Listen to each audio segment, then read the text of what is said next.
Hello friends, welcome back to my channel. ನಾನಿವತ್ತು high protein ಇರುವಂಥ ಕಾಳುಗಳನ್ನು ಮಿಕ್ಸ್ ಮಾಡಿ ದೋಸೆನ ಹೇಗೆ ಮಾಡೋದು ಅಂತ ಹೇಳ್ಕೊಡ್ತಾ ಇದ್ದೀನಿ. ಬನ್ನಿ, ಮೊದಲಿಗೆ ಒಂದು ಪಾತ್ರೆಯಲ್ಲಿ ಹೆಸರುಬೇಳೆನ ನೆನೆ ಹಾಕ್ತಾ ಇದ್ದೀನಿ. 125 ಗ್ರಾಮ್ ಅಷ್ಟು ತೊಗೊಂಡಿದ್ದೀನಿ.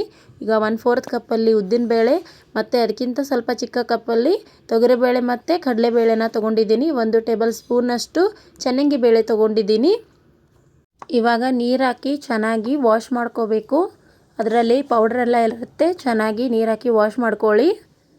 ಇವಾಗ ನಾನು ವಾಶ್ ಮಾಡಿಕೊಂಡು ತೊಗೊಂಡಿದ್ದೀನಿ. ಇವಾಗ ಅದಕ್ಕೆ ಬೇರೆ ನೀರನ್ನು ಸೇರಿಸ್ಬಿಟ್ಟು ಅದ್ರ ಮೇಲೆ ಒಂದು ಪ್ಲೇಟನ್ನು ಮುಚ್ಚಿ ಸೈಡಿಗೆ ಇಡ್ತೀನಿ. ಇನ್ನೊಂದು ಬೌಲಲ್ಲಿ 1 ಪಾವು kg ಆಗೋಷ್ಟು ಅಕ್ಕಿನ ತೊಗೊಂಡಿದ್ದೀನಿ. ಅವನ್ನು ನೀರು ಹಾಕ್ಬಿಟ್ಟು ಚೆನ್ನಾಗಿ ವಾಶ್ ಮಾಡ್ಕೋತೀನಿ. ಚೆನ್ನಾಗಿ ವಾಶ್ ಮಾಡಿ ಬೇರೆ ನೀರನ್ನು ಸೇರಿಸಿ 4 ರಿಂದ 5 ಅವರು ಅದನ್ನು ನೆನೆ ಇಡಬೇಕು. ಇವಾಗ ನೆನೆದಿರೋ ಅಕ್ಕಿನ ತೊಗೊಂಡಿದ್ದೀನಿ. 4 ರಿಂದ 5 ಅವರು ನೆನೆಸಿಟ್ಟಿದ್ನೆಲ್ಲ ಅಕ್ಕಿನ ತೊಗೊಂಡಿದ್ದೀನಿ. ಮತ್ತು ಆ ಬೇಳೆ ಕಾಳುಗಳನ್ನು ತೊಗೊಂಡಿದ್ದೀನಿ. ಎರಡನ್ನೂ ಚೆನ್ನಾಗಿ ವಾಶ್ ಮಾಡ್ಕೊತೀನಿ. ಇವಾಗ ಒಂದು ಮಿಕ್ಸರ್ ಜಾರಲ್ಲಿ ನೆನೆದಿರುವಂಥ ಅಕ್ಕಿನ ಹಾಕ್ಕೊಂಡಿದ್ದೀನಿ. ಅಕ್ಕಿನ ಹಾಕ್ಕೊಂಡು ಆಮೇಲೆ ಆ ಬೇಳೆ ಕಾಳುಗಳು ನೆನೆ ಇಟ್ಟಿದ್ನೆಲ್ಲ ಅವನ್ನು ಅದಕ್ಕೆ ಸೇರಿಸ್ಕೊತಾ ಇದ್ದೀನಿ. ಸೇರಿಸ್ಕೊಂಡಾದ್ಮೇಲೆ ಇವಾಗ ಅದಕ್ಕೆ ಒಂದು 4 ಮೆಣಸಿನ್ಕಾಯಿ ಹಾಕ್ಕೊಂಡಿದ್ದೀನಿ, ಒಣ ಮೆಣಸಿನ್ಕಾಯಿ. ಆಮೇಲೆ 1 ಇಂಚಷ್ಟು ಶುಂಠಿ ಹಾಕ್ಕೊಂಡಿದ್ದೀನಿ. ಆಮೇಲೆ ಹಿಂಗನ್ನು ಸೇರಿಸ್ಕೊತಾ ಇದ್ದೀನಿ. ಸ್ವಲ್ಪ ಹಿಂಗೆ ಹಾಕ್ಕೊಳ್ಳಿ. ಆಮೇಲೆ ಉಪ್ಪು ಹಾಕ್ಕೊಳ್ಳಿ, 1 ಸ್ಪೂನ್ ಹಾಕ್ಕೊಂಡಿದ್ದೀನಿ. ಮತ್ತು ನೋಡಿಬಿಟ್ಟು ಹಾಕ್ಕೊಳ್ಳಿ. ಆಮೇಲೆ ಕರಿಬೇವನ್ನು ಸ್ವಲ್ಪ ಕಟ್ ಮಾಡಿ ಹಾಕ್ಕೊಂಡಿದ್ದೀನಿ. ನೀರು ಹಾಕಿ ಇವಾಗ ರುಬ್ಕೋತಾ ಇದ್ದೀನಿ. ತುಂಬ ಸಣ್ಣವಾಗಿ ರುಬ್ಬಬೇಡಿ, ಸ್ವಲ್ಪ ತರಿಯಾಗಿರಲಿ. ತುಂಬ ಸಣ್ಣಗೆ ರುಬ್ಬಿಬಿಟ್ಟಿದ್ರೆ ಸರಿ ಆಗೋದಿಲ್ಲ ಅದು ಹಿಟ್ಟು. ತರಿಯಾಗಿದ್ದರೆ ದೋಸೆ ಚೆನ್ನಾಗಿ ಬರುತ್ತೆ. ಇವಾಗ ಇನ್ನೊಂದು ಸ್ವಲ್ಪ ನೀರು ಹಾಕಿಬಿಟ್ಟು ಚೆನ್ನಾಗಿ ರುಬ್ಕೋತೀನಿ. ತುಂಬ ಸಣ್ಣ ರುಬ್ಬಬಾರ್ದು, ಸ್ವಲ್ಪ ತರಿಯಾಗಿ ಹಿಟ್ಟಿದ್ರೆ ದೋಸೆ ಚೆನ್ನಾಗಾಗತ್ತೆ. ನೋಡ್ಕೊಂಡು ಚೆನ್ನಾಗಿ ರುಬ್ಕೊಳ್ಳಿ. ಉಪ್ಪು ಮತ್ತೆ ನೋಡಿಕೊಂಡು ನೀವು ಸೇರಿಸ್ಕೊಳ್ಳಿ. ನನಗಿದು ಕರೆಕ್ಟಾಗಿತ್ತು, ನಾನೇನು ಸೇರಿಸ್ಕೊಂಡಿಲ್ಲ.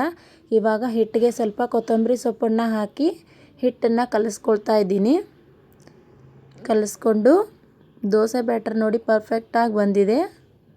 ಹೀಗೆ ತರಿಯಾಗಿ ರುಬ್ಕೊಳ್ಳಿ ನೀವು. ಆಮೇಲೆ ಒಂದು ಗ್ಯಾಸ್ ಮೇಲೆ ತವಾ ಇಟ್ಟಿದ್ದೀನಿ. ಈಗ ತವಾ ಕಾದಿದೆ, ಅದಕ್ಕೆ ಸ್ವಲ್ಪ ನೀರು ಮಾಡಿಬಿಟ್ಟು ಚೆನ್ನಾಗಿ ಒರೆಸ್ಕೊತೀನಿ. ಇವಾಗ ದೋಸೆನ ಹಾಕ್ಕೋತಿದ್ದೀನಿ. ತುಂಬ ಕ್ರಿಸ್ಪಿಯಾಗಿ ಬರುತ್ತೆ. ಮಕ್ಕಳೆಲ್ಲ ತುಂಬ ಇಷ್ಟಪಟ್ಟು ತಿಂತಾರೆ. ವಾರದಲ್ಲಿ ಒಂದು ಸಲ ಆದರೂ ಈ ಥರ ಹೈ ಪ್ರೋಟೀನ್ ಇರುವಂಥ ದೋಸೆನ ಮಾಡಿಕೊಡಿ ಮಕ್ಕಳಿಗೆ. ನಾರ್ಮಲ್ ದೋಸೆ ತಿಂದು ತಿಂದು ಬೇಜಾರಾಗಿರುತ್ತಲ್ವ, ಆವಾಗ ಈ ಥರ ಮಾಡಿಕೊಟ್ರೆ ಮಕ್ಕಳು ತುಂಬ ಇಷ್ಟಪಟ್ಟು ತಿಂತಾರೆ.